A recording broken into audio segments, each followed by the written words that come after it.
Potter's Journal. The rain is melting my precious snow. I just mixed up some new glazes and had some extreme lows in the test results from it. But taking a closer look at the test results and trying to do it again, came out with some huge highs on some pots. Let's see what happened in the studio this week. Okay, so if you've been watching, I've mixed up some new glazes, commercial, one of my own, some commercial glazes from Standard Ceramics. The reason is they're close by to me, and they sell them dry, so you can mix up, enough in a bucket to actually dip a pot in. Although this is 5 a month. That's all in the last video. Okay, so hay bale yellow, and I tested these out on pots. And I kind of didn't do a really good job. I found out you can write with a Sharpie on top of here, so you can look at it and see what you've got. But when I dipped over and under, when I did the over, I couldn't always tell where the first dip was, so I didn't get it completely right. And if you've heard the term, don't try this at home, do try this at home. You can probably do a better job than I did. The hay bale yellow is a very matte, and I think I probably used it too thin. I think it needs to be thicker, but very matte for me. The medium cork, at first glance this was all very disappointing to me, but the medium cork did break nicely for me where I put the grooves in it, and I see some potential there. And then especially when I look at it over and under a few other glazes. The pale seaweed, again, another one. I think I really need to do that a lot thicker. It was too thin. And but another, maybe the matte is just too matte for me. Good potential also in the molten green transparent. That it's very similar to my bluey, which I don't have a recipe for. It was mixed up years ago. So that's another thing in looking to, replace some of my own that I don't have recipes for. Okay, yeah, today we're listening to Eddie Vedder. I just found a couple of CDs for $1 each. So we're playing the oldies in the journal. Here are the notes. If only I dipped them on the right way. A closer look, the hay bale. Okay, here's where I see some potential with the sea mist over top of it. And also with the molten green transparent over top of it. Okay, some things happening there. And the medium cork. Okay, showing and breaking nicely in the lines that I've got in there. And also here, wow, over top of... Let's see, over top of what? Over top of the molten green transparent. So some things happening there that I can maybe find or do useful in some other pots. And then sea mist, I can't tell where one's... Okay, yeah, you can tell where one stops. There it is over the molten green transparent. And actually there it is over top of... Oh, here we got some hay bale. So over top of... Oh, a combo of the hay bale, the molten green transparent, and then the sea mist over top in that little spot. The pale seaweed, I'm going to have to try that out thicker. Very, very matte and very dull. But once again, okay, with something over top of it, breaking and doing some interesting things with the sea mist over top of it. So, but what I need is something that I can... one glaze will look fine on the bottom, and the other one will look fine on the top. I don't want to have to double and layer everything, but I think that's what you have to do with an electric kiln, is the layering thing. Okay, molten green transparent, that's where this is one that I feel that I will be able to get something out of plain, just on its own. And, let's see, it didn't do much there with the sea mist. What about on the other side? But here's where, once again, okay, that medium cork's going to work for me. I see some good stuff happening in there. Thinner where it's down low and where it's up high. So something that we can do there. All of these would do quite differently on another clay body. This was a dark red that's actually not meant to go up to cone 6. But, okay, here they are, the pale seaweed, and I did them with manganese, just watered down and lowered down the iron oxide, just brushed around there and trailed. Let's see, what was that?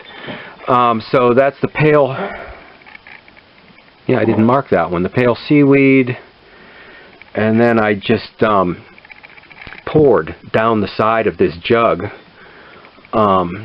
medium cork, and it overlaps the one next to it. Oh, here's the pale seaweed. The molten green transparent, this is on the darker body. My Ojata that I need to get through a sieve, the sea mist from standard. Okay, snow on brick. My Albany slip, and my bluey that I'll need to be replacing. Okay, those two blended well. Here's that blended glaze I've got. Blend of clear, sea, yeah, clear, ivy, and sea mist. Some of that was an accident. Okay, so now the big question at first, disappointment. But can I take those little teeny bits that looked good right there and right there out of all the disappointment and pull something off in this next kiln load? 5 a.m. is too early, but a quick peek. Oh, and it is still too hot in there. What is going on in the studio today, huh? You know this is the time of day I come out here, huh? So you're sitting by the wheel. You know this is when I show up here. Okay, I'll talk to you. Oh, maybe there's something else you want. Skis, do you want to go for a walk? Do you want to go for a walk? Yeah! Okay, before we get started, let's go. Yeah, let's go. Okay, so these are both some tests hoping to correct, you know, the disappointments or make use of what happened back there, but also some huge chances taken on some of my jugs. Oh, wow. Oh, I don't believe it. Oh, look at that. That is just what I wanted. That new glaze, the cork over the molten green transparent. It was single dipped to there, and then a double dip on the top. And oh, look at that. Drips like, yes, people would go ooh and ah over things that came out of a wood or salt or soda kiln. Oh, wow. Oh, I want to do this fast because we're going to look at these. Oh, wow. We're going to look at the jugs again someday. Oh, the second dip, how did I do that? The second dip was with finger marks. Wow. I don't even know how I did that. So the second dip was my Albany on the bottom, the sea mist over top, with the fingerprints being just the sea mist. Once again, oh wow, because these were just plain jugs, and I didn't know what to do. Oh no, look at that. Okay, the finger marks again with a double dip, and then when it was drying like this, the runs in the glaze, once again, oh wow, that things that, yeah, you'd hope to get out of better than an oxidation electric kiln. Oh, I was really taking some chances here.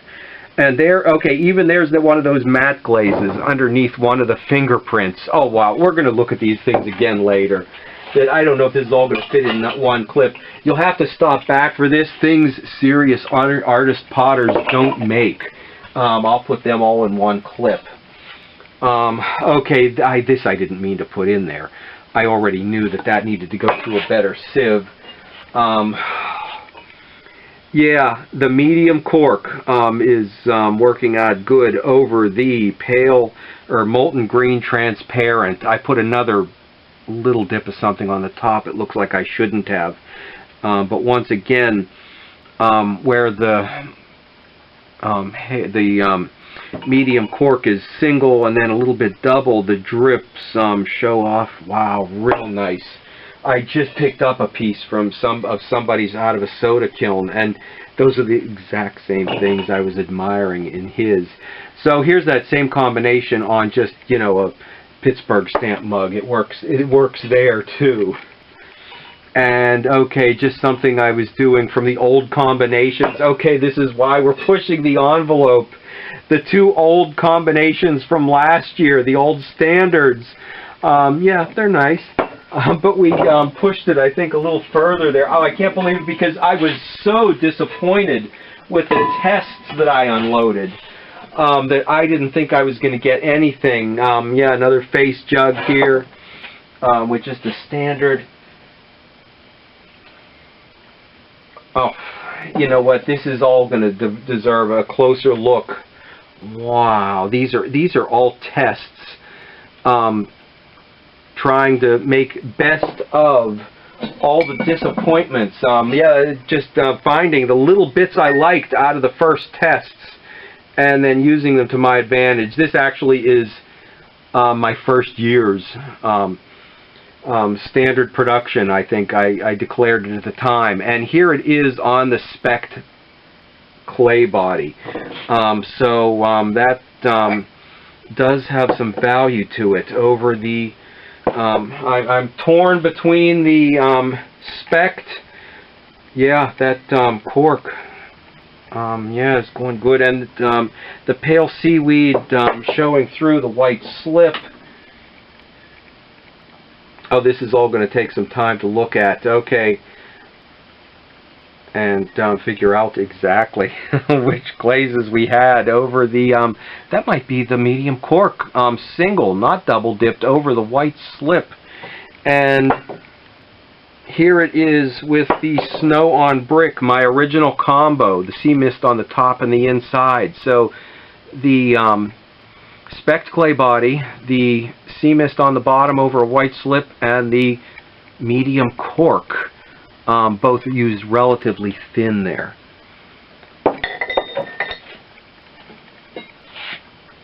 And okay, yeah, there's this is that red clay body. I tried a few on the dark clay body. Fired a bit past recommendation.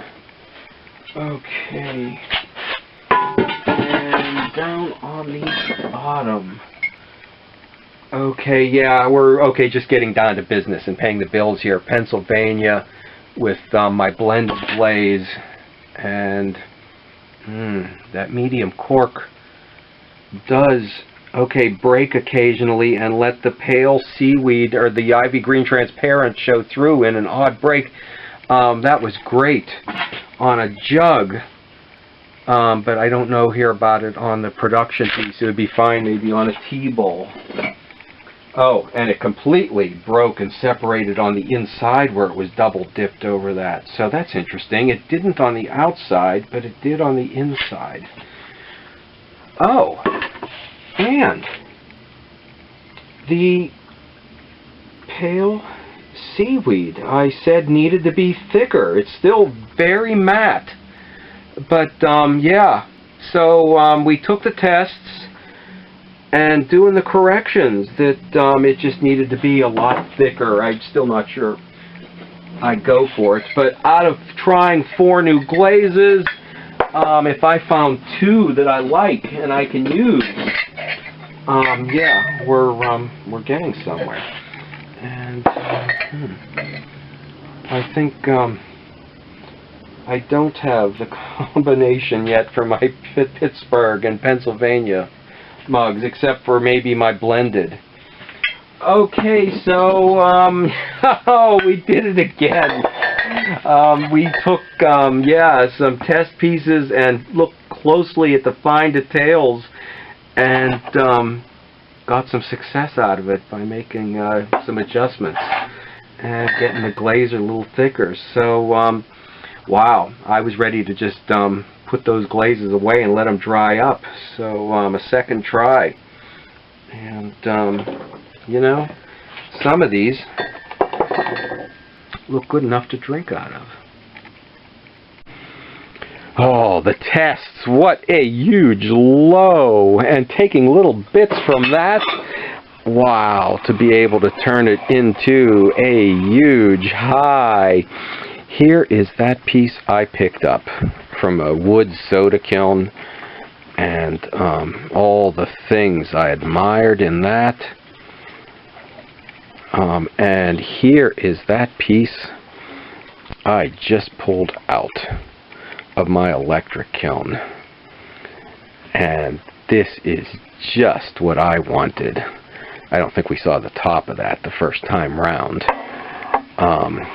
And here is that one with the fingerprints here. If that wasn't enough, when it dripped and dried, the glaze upside down, we got to look at that, those ghost impressions coming up from it. And the halos around where the, you know, it seeps lightly under the fingers.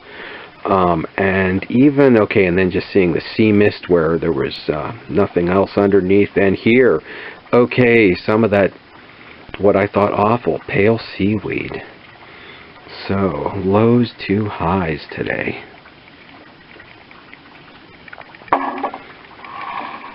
And the mugs, just simple, straightforward, basic, nice enough to drink out of. But this is what I've been going for now.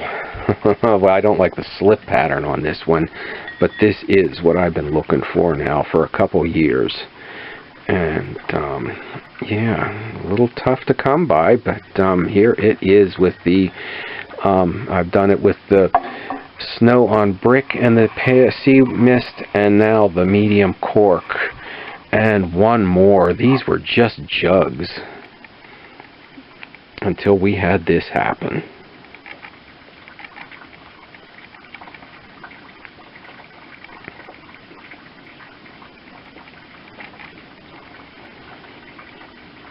Okay, I can't maybe do it the way it's supposed to be done, but I believe the technical term is yeehaw.